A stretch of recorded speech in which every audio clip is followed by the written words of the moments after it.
I feel impelled to speak today in a language that, in a sense, is new.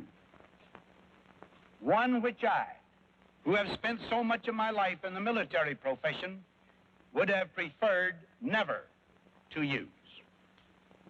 That new language is the language of atomic warfare. The atomic age has moved forward at such a pace that every citizen of the world should have some comprehension, at least in comparative terms, of the extent of this development, of the utmost significance to every one of us.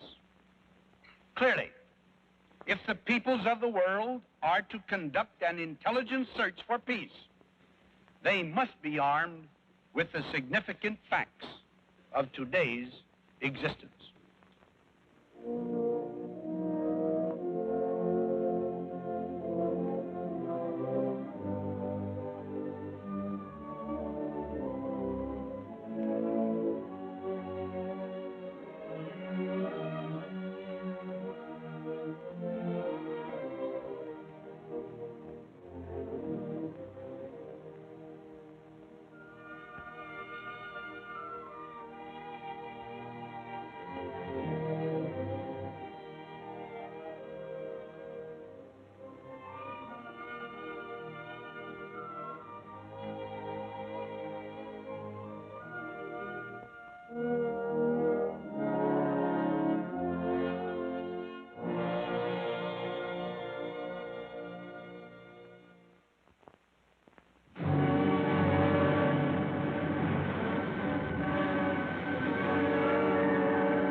Welcome aboard the USS Estes. As you may or may not know, the Estes here is the command ship of Joint Task Force 132. We have minutes to go before the first blast, mic shot, of Operation Island. 59 minutes now, to be exact. We've been here since daybreak. Left Eniwetok last night during the early morning hours.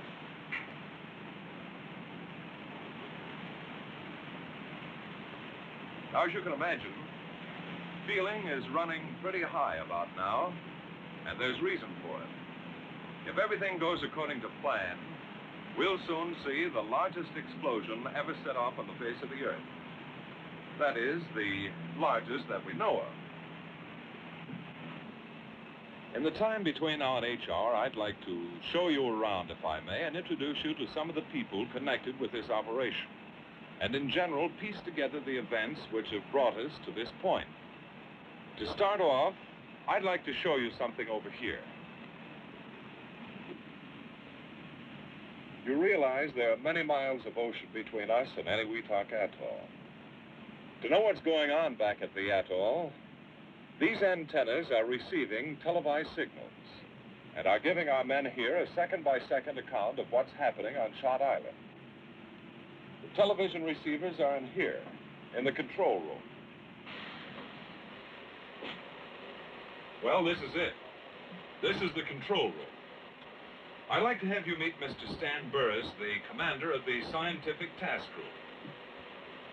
Oh, Stan, I wonder if you could tell us something about the operations that go on in this room. Sure, I'd be glad to. The screens you see in front of you enable us to monitor the timing and firing system. If you will look close, you will see that it is now 55 minutes before H-hour. As time clicks off, more and more lights come into operation. This is the 1-minute light, 30-second, 15, 5, 1 through firing. This diagram will give you a general idea of the whole setup. Data from the sequence timer is piped over to a display panel. This kind of display panel is new to atomic test work because of the large number of remote control and metering problems encountered in this operation. For one thing, the master timing and metering apparatus is located next door to the shot cab rather than being placed some 20 miles away on Parry Island as is usually done. This close view is possible, of course, because the lens of a television camera, rather than human eyes, is watching events. So that's the flow. From timer on through to display panel, picked up by a television camera and relayed on out to the Estes. A very ingenious arrangement. But what happens if you have to stop the firing mechanism, or can you stop it? We can stop it all right if we have to. We have a radio link direct to the firing panel in the shot cab. If we have to stop the shot, we simply push this button. Just a simple flip of the wrist, huh? That's right, but a lot of work goes down the drain. You understand we don't want to stop this thing unless it's absolutely essential. No, I can understand that. Say, I was out on deck when you fellas returned. Well, that is, when the firing party returned. What happened out there on Shot Island? If you'll excuse me, I suggest you talk to Colonel Lunger about that. I have a timing signal coming up. All right. So then, Dick, the firing party's big job is to see to last-minute details of arming and firing and to make sure that the Shot Island is secure. That's the broad brush of it, yes. I've been a member of firing parties before, but this was different somehow. A man standing, as I stood, on the outside of the building housing the mic device, couldn't help but feel, to sense the importance of this moment. Inside, a handful of men were making a final check.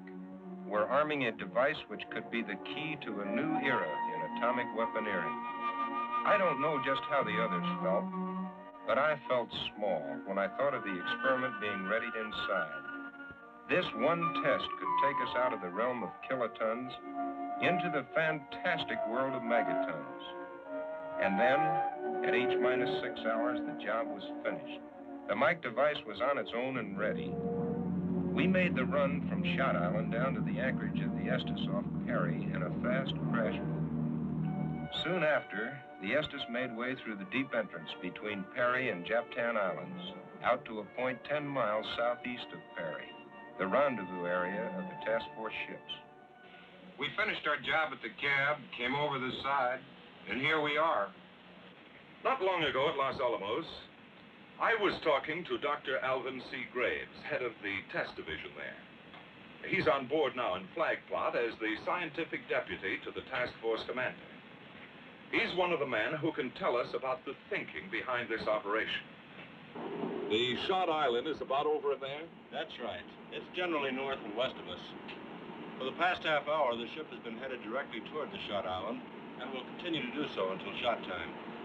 You know, there's one thing I can't quite put together. That's this business of success or failure. I've heard there's a 50% chance of its failing. Now, this low margin of success wasn't true on the other shots, was it? No, it wasn't. Let me try out the Admiral's chair. Sure. Up until this operation, that is, from about 1945 through 1951, the chance of failure has never been more than about 10%. In Crossroads, Sandstone, and Greenhouse, we had great confidence in the operation succeeding. We recognized the change in philosophy, however, when Dr. Bradbury spoke to a group of us at Los Alamos. Gentlemen, up to now, the laboratory has had sufficient time to compile information and revise weapon design before a field test of a weapon. As of now, the situation has changed. We must take risks. Calculated risks, it is true, but risks nevertheless. According to the presidential directive, we must ascertain if a hydrogen bomb is feasible and do this in the highest possible speed. Here is what I think we must do. We must set up a special staff under Dr. Marshall Holloway, reporting directly to my office. He will receive from the theoretical division the theoretical designs of such a system, have them fabricated, and shipped to Eniwetok. There, they'll be taken by Dr. Graves and J Division and tested. it must be recognized that we're taking great chances, a great gamble. But a gamble, while there's a possibility of failure, nevertheless there's a possibility of great gains. Eniwetok will become our theoretical laboratory rather than a proving ground. And that's the way it is today. We're taking a gamble. I see that now. But then the uneasy state of the world puts everything on a gambling basis, I guess. Yes, but not as much of a gamble as you might think. Take that man over there. He and his company have put a great deal of thought into the engineering and design of Mike. Well, see you later. So long, Doctor, and thanks a lot. Well, so far, we've pieced together quite a bit of this operation. Oh, I don't believe you've ever had a good look at our key test islands. The test islands for Mike are located at the top, or the northern sector, of Eniwetok Atoll, some 25 miles from Perry and Eniwetok, the two base islands of this atoll proving grounds. There are three main islands making up the test site. These are Eniwetok, Teeter, and Bogan. In the early months, Eniwetok was just another small, naked island of the atoll.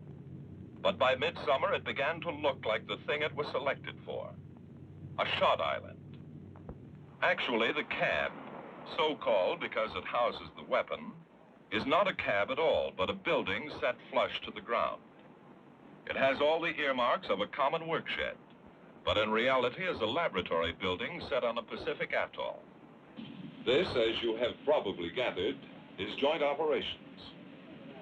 All atomic test operations in the Pacific so far have been run under a joint task force kind of setup.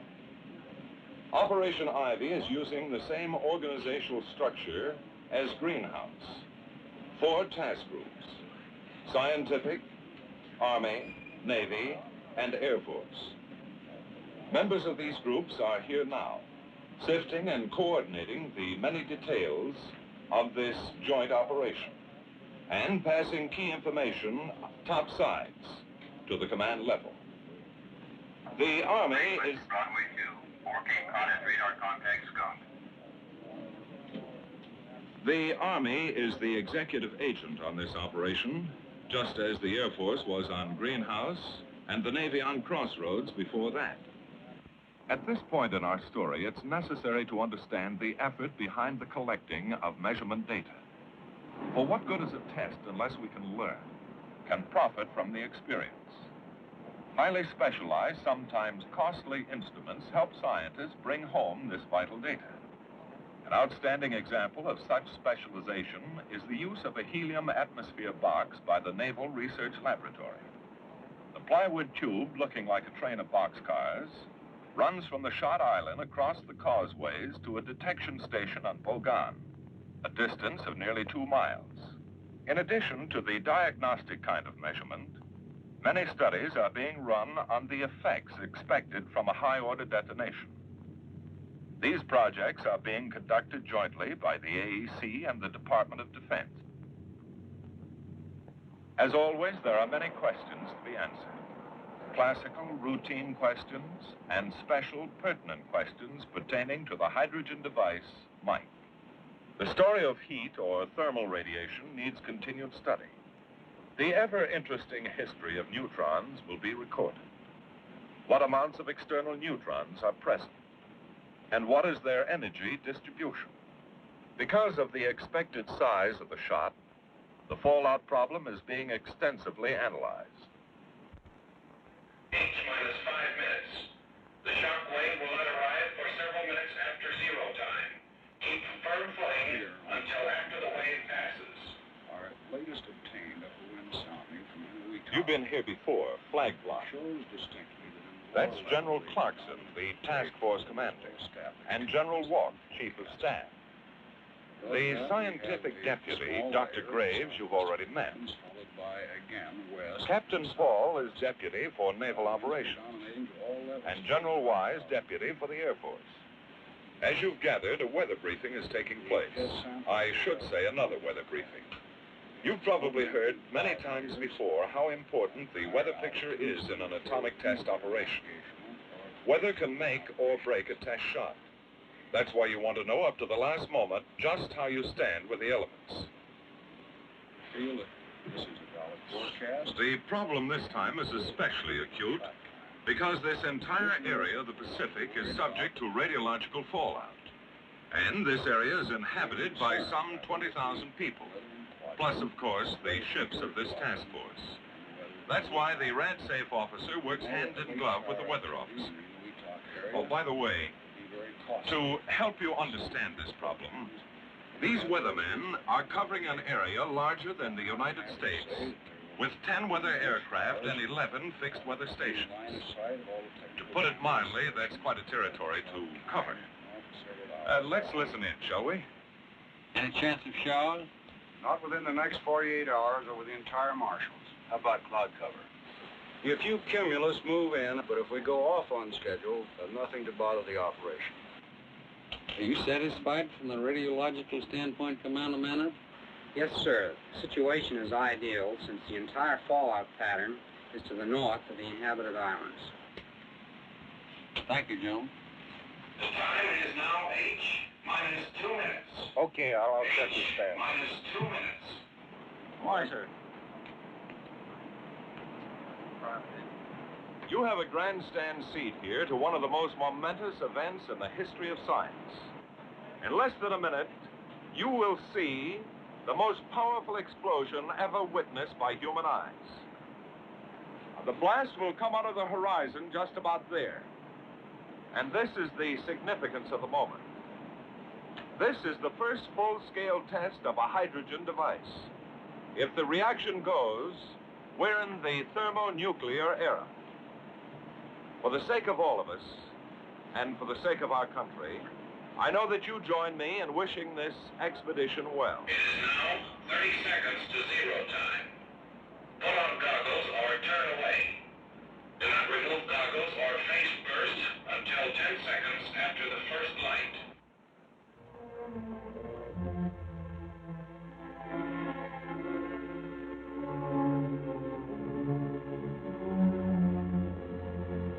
-15 seconds.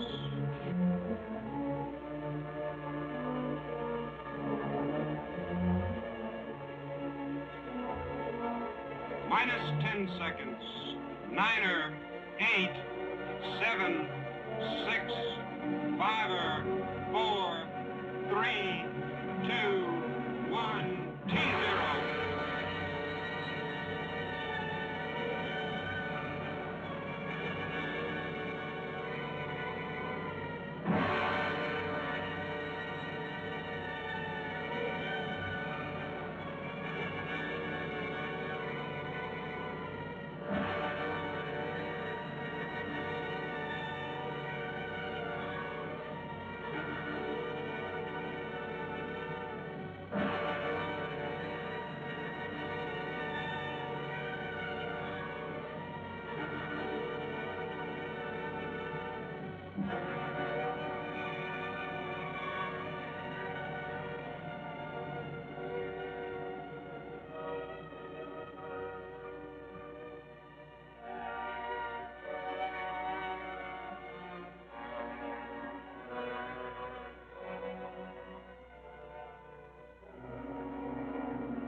What this tremendous blast did to the atoll, nobody knows.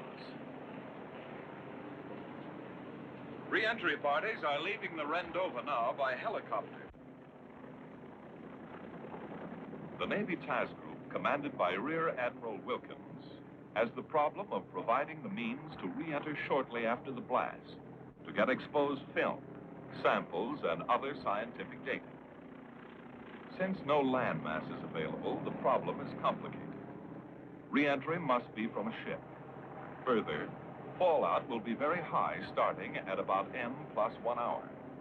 Helicopters must get in quickly and get out again before that hour is up.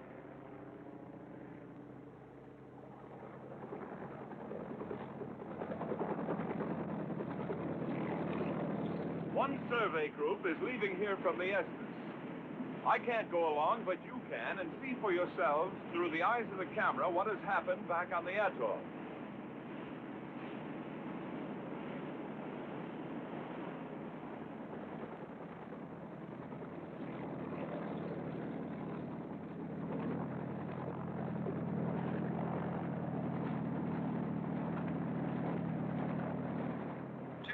Approaching ground zero, coming up on Bogon. The detection station on Bogon appears to be in good shape. No visible sign of plywood tube. All test islands seem to be swept clean. Ugilab is completely gone. Nothing there but water, and what appears to be a deep crater. Water dark blue in color. Nothing but water. An island completely erased. Mike was power, the kind of titanic energy released by stars. But even the largest man-made explosion in the history of the world has little meaning unless we compare it to everyday items we understand. So at this point, let's replay the detonation. Go back and watch Mike in action once again. Remember those final last seconds? 5, 4, 3, 2, 1, T0.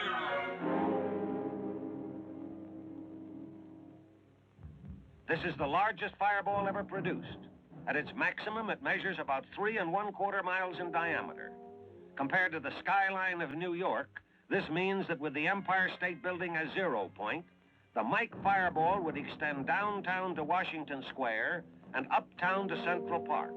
In other words, the fireball alone would engulf about 1/4 of the island of Manhattan.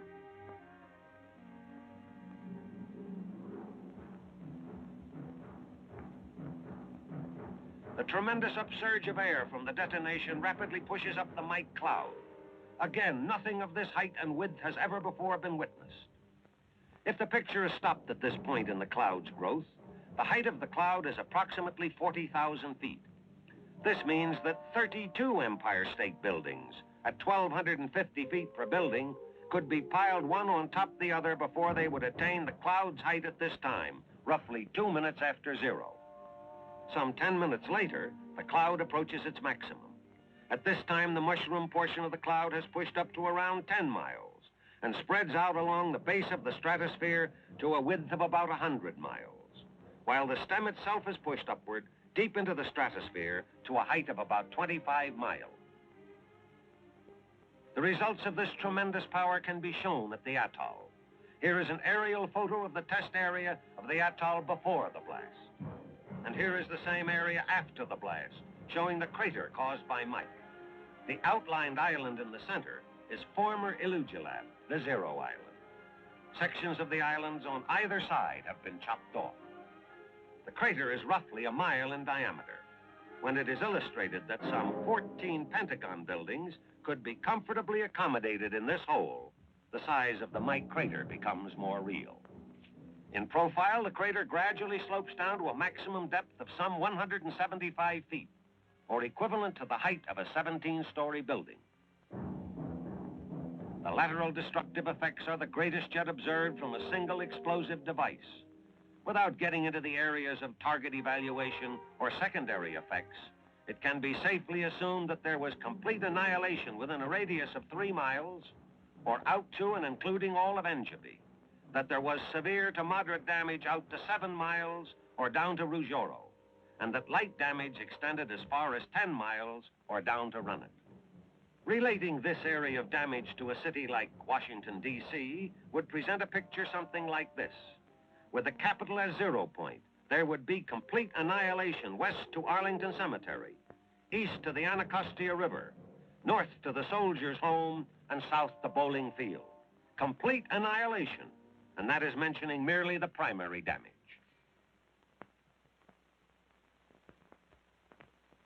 What you have just seen was an awesome turning point in history, a development affecting not only the future of humanity, but the security of our nation, the safety of our communities, and the well-being of our homes and our families. President Eisenhower was speaking, not alone to the United Nations, but to every American when he said, And I quote,